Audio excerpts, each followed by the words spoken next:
नमस्कार, मैं डॉक्टर संजीव रॉय। मैं फोर्टिस हॉस्पिटल्स में डायरेक्टर इंटरवेंशन कार्डियोलॉजी के पद पे हूँ।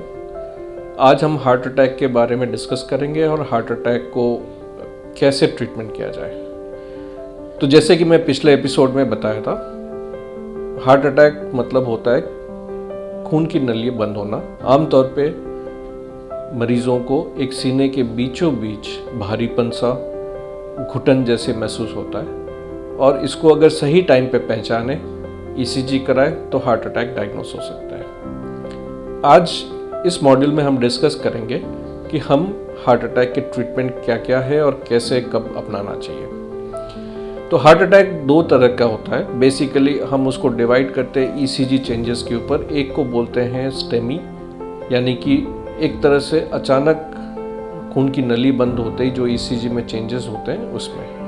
और उसमें सबसे पहला ट्रीटमेंट ये होता है कि जैसे कि मैंने पहले भी बताया, एस्पिरिन की गोली हम शुरू कर दें इमीडिएटली। लेकिन इस गोल्डन आवर पीरियड, जैसे मैंने पिछले एपिसोड में बताया था, यानी कि पहले 3 घंटे में आप पहुँचे, तो हमें सबसे पहला एम ये होता है कि हम खून के संचालन को दोबारा निश्चित करें। इसमें ऐसे में 2 चीज़ें आती है। जो बेस्ट ट्रीटमेंट थेरेपी है वो है, उसको हम बोलते हैं प्राइमरी एंजियोप्लास्टी, यानी कि इमीडिएटली एंजियोग्राफी करके खून के तीनों नलियों में से जो नली कल्प्रिट वेसल है, जिसके वजह से हार्ट अटैक है, उसको इमीडिएटली खोल दें और खोलते उसमें स्टेंट डाल देते हैं ताकि खून का संचालन शुरू हो जाता है और ऐसे में हार्ट के मांसपेशियां डैमेज होने से बच जाता है। ये बेस्ट फॉर्म ऑफ ट्रीटमेंट है। और लेकिन जैसे मैंने बताया, सबसे इम्पॉर्टेंट चीज़ है कि टाइमली ट्रीटमेंट होना।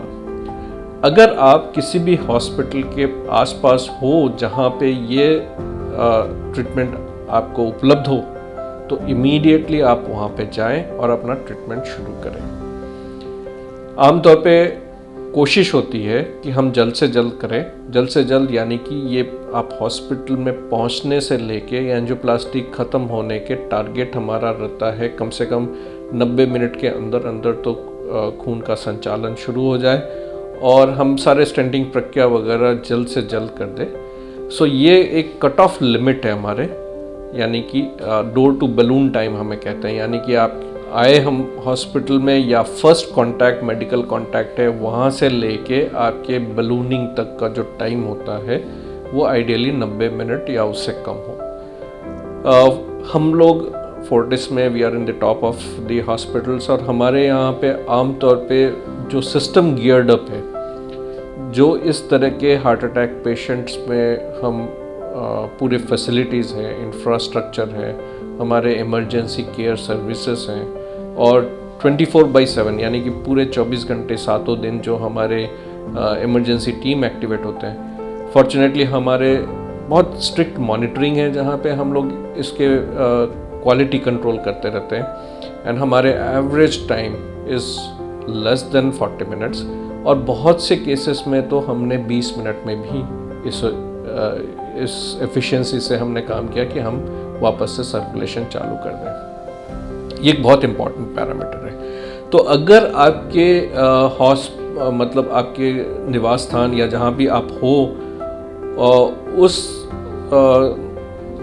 वहाँ से लेके किसी भी हॉस्पिटल का डिस्टेंस जहाँ पे कार्डियक सर्विसेज उपलब्ध हो, अगर 2 घंटे से कम में आप हॉस्पिटल पहुँच सकते हैं, जब से आपको दर्द शुरू हुआ है तब से लेके कोई भी सेंटर जहाँ पे ये फैसिलिटी आपको अवेलेबल हो, तो ये सबसे प्रिफर्ड ऑप्शन होता है। सो ये कट ऑफ है। अगर आपको लगता है आपको विलम्ब हो रहा हो, 2 घंटे से ज़्यादा समय लगेगा, तो बेटर है इसके एवज में आप एक खून पतला करने के इंजेक्शन ले लें, जिसको हम लोग थ्रोम्बोलिटिक थेरेपी बोलते हैं, कोई फाइब्रिनोलिटिक थेरेपी बोलते हैं। इसमें अलग अलग तरीके का आता है, first generation, second generation drug और ये सारे इस तरह से। तो अगर फर्स्ट जनरेशन ड्रग देखें तो काफ़ी सस्ती है, लेकिन उसमें थोड़े से रिस्क और कॉम्प्लिकेशन, ब्लीडिंग इंस्टेंसेस ज़्यादा होती है और उसकी एफिशिएंसी थोड़ी कम है। सेकेंड जनरेशन जो मेडिसिन है मोस्टली बहुत इफ़ेक्टिव है, बहुत जल्दी काम कर लेता है, साइड इफ़ेक्ट कम है, ब्लीडिंग टेंडेंसी कम है, बट थोड़ी एक्सपेंसिव है। तो एज ए फर्स्ट एड ये इंजेक्शंस देना ज़रूरी होता है। और अगेन इस इंजेक्शन में हमारे एक क्वालिटी पैरामीटर होती है, उसको हम बोलते हैं डोर टू निडल टाइम, जो कि 30 मिनट से कम होना चाहिए। यानी कि आप हॉस्पिटल पहुँचे या फर्स्ट मेडिकल कॉन्टैक्ट जो भी लें, वहाँ से लेके ये इंजेक्शन लगने तक का पीरियड 30 मिनट्स कट ऑफ है, क्योंकि इसके इंजेक्शंस के असर आने में भी टाइम लगता है। तो इक्विवेलेंट रिजल्ट के लिए एटलीस्ट 30 मिनट से कम होना चाहिए। अनफॉर्चुनेटली ये इंजेक्शन एक फर्स्ट एड की तरह ही काम करता है, क्योंकि कई वक्त ये जो इसकी रिस्पॉन्स है नहीं आता, यानी कि खून का थक्का बिल्कुल डिज़ोल्व नहीं हुआ, या डिज़ोल्व हुआ तो पूरी तरह से नहीं हुआ, खून का संचालन वापस से चालू नहीं हुआ। तो इसके failure rate can be as high as 30 to 40%, यानी कि 30 से 40% टाइम ये दवाई काम नहीं करे। तो इसीलिए कहा जाता है कि हम लोग एक सिस्टम में हैं जहाँ पे हम लोग बोलते हैं फैसिलिटेटेड थेरेपी। तो जहाँ पे आप ये ट्रीटमेंट, या फार्मेको इन्वेजिव आजकल नाम दिया जाता है, जहाँ पे ये ट्रीटमेंट तो शुरू कर लें, लेकिन अगले 24 घंटे के अंदर अंदर आपको इमीडिएटली ऐसे जगह पे पहुँच जाए जहाँ पे एंजियोग्राफी करके आप ट्रीटमेंट ले सकें। तो pharmaco invasive therapy is a preferred option, जहाँ पे आप हॉस्पिटल में उस पीरियड में, गोल्डन आवर पीरियड में नहीं पहुँच पाए, तो immediately as a first aid ये काम करेगा। फिर आप उसको इमीडिएटली पहुँच के उसके ऑलमोस्ट एक परमानेंट फिक्सचर्स जो होता है, परमानेंट ट्रीटमेंट, वो ले लें। सो ये रहा जहाँ तक आपका इमीडिएट ट्रीटमेंट का सवाल है फॉर हार्ट अटैक। लेकिन हार्ट अटैक जिसको हुआ है, सबसे इम्पॉर्टेंट बात है, भविष्य में भी हो सकता है। That is 1। 2, हार्ट अटैक से जो डैमेज हुआ है हार्ट के, उसके वजह से फ्यूचर में कॉम्प्लिकेशंस आ सकते हैं। इसके ट्रीटमेंट अलग होता है। इसके ट्रीटमेंट आजीवन आपको दवाइयाँ लेनी पड़ती है। हो सकता है कभी कभी दवाइयों के अलावा स्पेशल डिवाइसेस भी डालने की ज़रूरत पड़े। तो ये डिपेंड करता है आपके हार्ट अटैक में आपके हार्ट को क्या नुकसान हुआ है, उसी हिसाब से आगे ट्रीटमेंट डिसाइड होता है। पर बहुत इम्पॉर्टेंट है ये, आप समझ लीजिए, आपको हार्ट अटैक अगर एक बार होता है तो भविष्य में भी होता है। उस रिस्क को कम करने के लिए टाइम टू टाइम डॉक्टर को दिखाएं, दवाई ज़िंदगी भर लें। और रिस्क किसको ज़्यादा है? कुछ एक सिस्टम्स होती है, जैसे फॉर एग्जांपल कुछ मॉडिफाइबल सिस्टम होता है, कुछ नॉन मॉडिफाइबल। जैसे फॉर एग्जांपल आपकी फैमिली हिस्ट्री अगर हो, यानी कि आपके फर्स्ट डिग्री रिलेटिव्स को, चाहे cousin, mother, father, brother, sister, किसी को हुआ हो यंग एज में, एक रिस्क फैक्टर है, but that can not be modified. हम इसको बदल नहीं सकते। आपके बढ़ते उम्र के साथ रिस्क रहेगा। तो ऐसे कुछ चीज़ें होती है जिसको बोलते हैं non modifiable risk. As such Indians या साउथ ईस्ट एशियंस को ज़्यादा होता है। तो एक हमारे अगर देखें तो by race we are more prone to have the disease, so definitely we need to look at into that.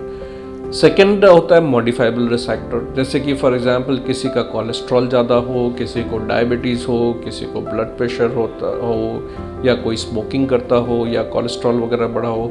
तो ये सारे मॉडिफाइबल रिस्क फैक्टर्स हैं। और इस मॉडिफाइबल रिस्क फैक्टर्स को हमें फोकस करते हैं हम ड्यूरिंग द फॉलोअप, कि हम रिस्क फैक्टर्स को कम करें एज ए सेकेंडरी प्रिवेंशन, या अगर कोई हार्ट अटैक के पहले भी चेकअप कराता है तो हम इन पैरामीटर्स में फोकस करते हैं, ताकि हम इनके रिस्क, हार्ट अटैक दोबारा होने का या जिसको पहली बार नहीं हुआ, प्राइमरी प्रिवेंशन में भी हम रिस्क फैक्टर्स को कम कर पाएँ भविष्य के लिए। ये बहुत इंपॉर्टेंट है, इनको पीरियोडिक चेकअप करके ये रिस्क फैक्टर्स जिनको भी हैं वो कंट्रोल रख पाएँ। तो इसीलिए ट्रीटमेंट लाइफ लॉन्ग चलता है। ऐसा नहीं कि हार्ट अटैक, खून, खांसी जुकाम के कोई दवाइयाँ ले रहे हो या बुखार की दवाई ले रहे हो, जहाँ पे थोड़े दिन लेके 4-5 दिन लेके बंद कर देते हैं। नहीं, ये लाइफ लॉन्ग चलेगा।